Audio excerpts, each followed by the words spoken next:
بسم اللہ الرحمن الرحیم نحمد و نصلی علی رسول کریم اما بعد رب اشرح لی صدری ویسر لی امری واحلل عقدۃ من لسانی یفقہوا قولی صدق اللہ العظیم۔ معزز خواتین و حضرات، عبدالرزاق لائٹ آف گائیڈنس میں آپ کی حاضر خدمت ہے۔ آج کا موضوع ہے کہ اللہ تعالیٰ نے سود کو کیوں حرام قرار دیا۔ اس پہ میرا ایک فیس بک پہ ایک پیج بھی ہے جس کا مطلب یہ ہے کہ is banking cancer for humanity and the world government. تو اس کا جواب میں یہ دے رہا ہوں کہ آج کل کے زمانے میں پوری دنیا کے اندر تین ہزار لوگ جو ہیں میکسیمم، چلیں آپ 3% لگا لیں، 3% لوگ جو ہیں وہ دنیا کی 97% وسائل کے اوپر حاوی ہیں، صرف اس وجہ سے کہ بینکس اور ان کے ساتھ افیلیٹڈ ادارے ملٹی نیشنل، انہوں نے پوری دنیا کے وسائل پہ قبضہ کیا ہوا ہے، اور جو ہیومینٹی ہے آپ کی وہ بہت سخت اس میں ہے، مسائل کا شکار ہے۔ تو سب سے پہلے میں یہ عرض کر دوں کہ اللہ تعالیٰ نے جب سے یہ مطلب انسان کو بنایا، کائنات بنی، ایک تو اس کی وحدانیت جو ہے، اللہ ایک ہے، اس کی وحدانیت جو مرضی باقی مذاہب میں انہوں نے اس میں تحریف ہوگی جس طرح سے کر لیا وہ الگ بات ہے۔ ایک تو یہ وحدانیت پکی ہے، والدین کی خدمت بالکل ٹھیک ہے، سچ بولنا اچھی بات ہے، اس طرح کے مین جو اصول ہیں، ہمسائے کا خیال رکھیں، اس کا عیسائیت میں بہت زیادہ پرچار ہے کہ لو دائی نیبر، اس طریقے سے۔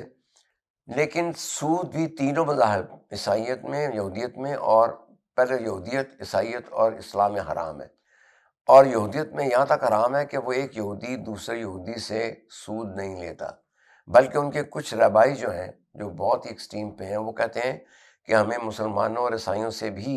انٹرسٹ نہیں لینا چاہیے، کیونکہ یہ حضرت ابراہیم کی نسل سے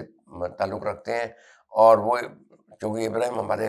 سارے کے کامن باپوں کے باپ ہیں، اس لیے ہمیں ان سے سود نہیں لینا چاہیے۔ تو سب سے پہلی بات تو یہ ہے، کیونکہ اللہ تعالیٰ نے قرآن کریم میں یہ کہا کہ جو سود نہیں چھوڑے گا اس کی اللہ اور اس کے رسول کے ساتھ جنگ ہے۔ یہ ایک بہت بڑا چیلنج ہے، ایک انسانیت کے لیے بہت بڑا ایک چیلنج ہے۔ تو اللہ تعالیٰ نے سود کو کیوں حرام قرار دیا، اس کی میں وضاحت تھوڑی سی یہ کر دوں کہ سب سے پہلے تو اللہ تعالیٰ کا منشا یہ ہے، اللہ تعالیٰ کا منشا یہ ہے کہ دولت جو ہے، دولت کے انبار ایک جگہ پہ مرتکز نہ ہو، یعنی دولت کے ڈھیر ایک جگہ مرتکز نہ ہو۔ نمبر 2، اس کے اوپر کم سے کم لوگوں کا کنٹرول نہ ہو، یعنی اگر آپ کم سے کم لوگ اس کو کنٹرول کر رہے ہیں تو ظاہر ہے کہ وہ پھر دنیا کو گھمائیں گے، وہ انہیں لوگوں کو پیسہ دیں گے جن کو وہ چاہتے ہیں، جو ان کے مقاصد پورے کرتے ہیں۔ نمبر 3، کہ اس پیسے کے اوپر فکسڈ انٹرسٹ کے اوپر آپ کام نہیں کر سکتے، یعنی آپ انکم اپنی فکس کر لیں، اور اللہ تعالیٰ کی جو قرآنی آیات ہیں کہ اللہ تعالیٰ جس کو چاہے رزق وسیع دیتا ہے اور جس کو چاہے اس کا تنگ کر دیتا ہے۔ تو یہ 3-4 چیزیں ہیں۔ اب آپ آ جائیں بینکوں کی طرف۔ بینکوں کی طرف آئیں تو سب سے پہلے آپ دیکھیں کہ یہ بینک جو ہیں پورے ایک ریجن کے، پنجاب سمجھ لیں یا یہ ایک ریجن سمجھ لیں، اس کے سارے ڈپازٹ لے کے اپنے پاس رکھ لیتے ہیں، ٹھیک ہے جی۔ ان ڈپازٹ کو جمع کرتے رہتے ہیں، پھر اس کو 10 گنا بڑھا کے پھر لوگوں کو ان کے اوپر قرضے دیتے ہیں، اور ہر بینک کا سارا سرمایہ جو ہے وہ کراچی مین آفس میں جا کے اسٹک ہو جاتا ہے، وہاں پہ بہت بڑے بڑے جو وارڈس بنے وہاں پہ چلا جاتا ہے۔ اس ٹریلین روپیز کو، اربوں روپیز کو کنٹرول کرتے ہیں 10 ڈائریکٹر۔ 10 ڈائریکٹر کے اوپر ایک چیئرمین ہوتا ہے، اور اس کی گردن کسی بھی، اگر کوئی عیاش یا ظالم سیاستدان ہے اس کی پنجوں میں ہوتی ہے، اور وہ جس طرح چاہے جس کو چاہے وہ پیسہ دیتے ہیں۔ تو بینک کرتے کیا ہیں، یعنی آپ دیکھیں کہ ہمارے صرف 46 فائنینشیل انسٹیٹیوشن ہیں، اور اس پہ اگر 10 ڈائریکٹر لائیں تو 460 لوگ پورے پاکستان کی دولت کو، ٹریلینز آف روپیز کو کنٹرول کر رہے ہیں، اور وہ ان لوگوں کو قرض دیتے ہیں، ان لوگوں کو سپورٹ کرتے ہیں، ان کو بزنس کے لیے پیسے دیتے ہیں فکسڈ انٹرسٹ کے اوپر، جو کہ حرام ہے، قطعاً حرام ہے، اور اس کو لینے دینے والا جو ہے اس کے اوپر بڑی سخت وعید آئی ہیں احادیث میں بھی، قرآن کریم میں بھی۔ تو وہ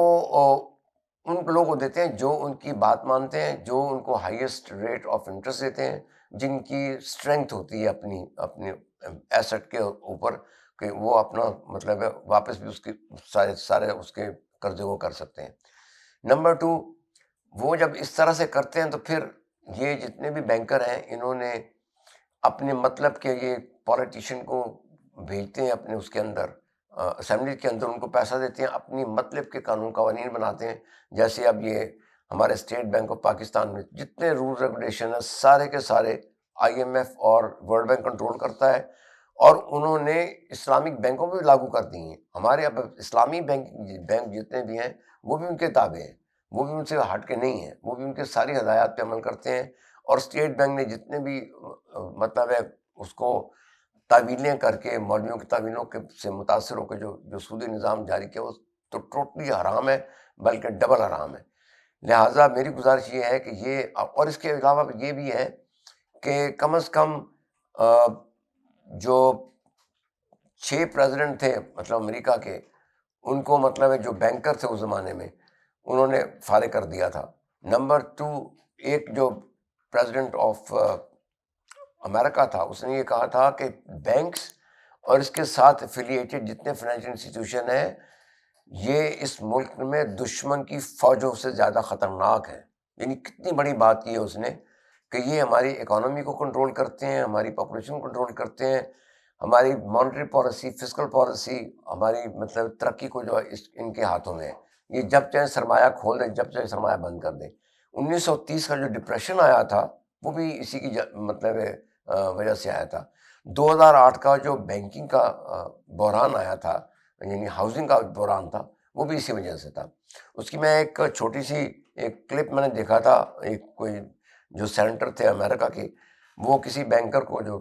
اس کا فیڈرل ریزرو آف امریکہ اس کا پریزیڈنٹ تھا، اس کا انٹرویو کر رہا تھا.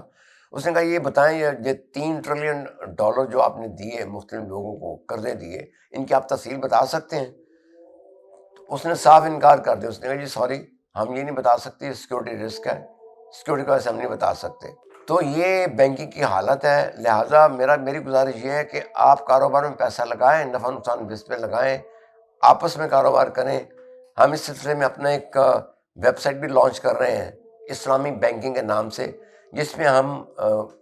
ورکنگ پارٹنر کو اور انویسٹنگ پارٹنر کو قریب لے کے آئیں گے، ان کو مختلف ڈاکومنٹس دکھائیں گے، وہ اپنا بیٹھ کے کاروبار کریں اور کس طریقے سے اس کو مانیٹر کرنا ہے، چیکنگ کرنی ہے. یہ تفصیل سے ہمارا یہ ویب سائٹ آئے گا، اس کو بھی دیکھ لیں، اس پہ عمل کریں، انشاءاللہ تعالیٰ نفع نقصان بیس پہ بہت فائدہ ہوگا. تھینک یو ویری مچ، بہت شکریہ.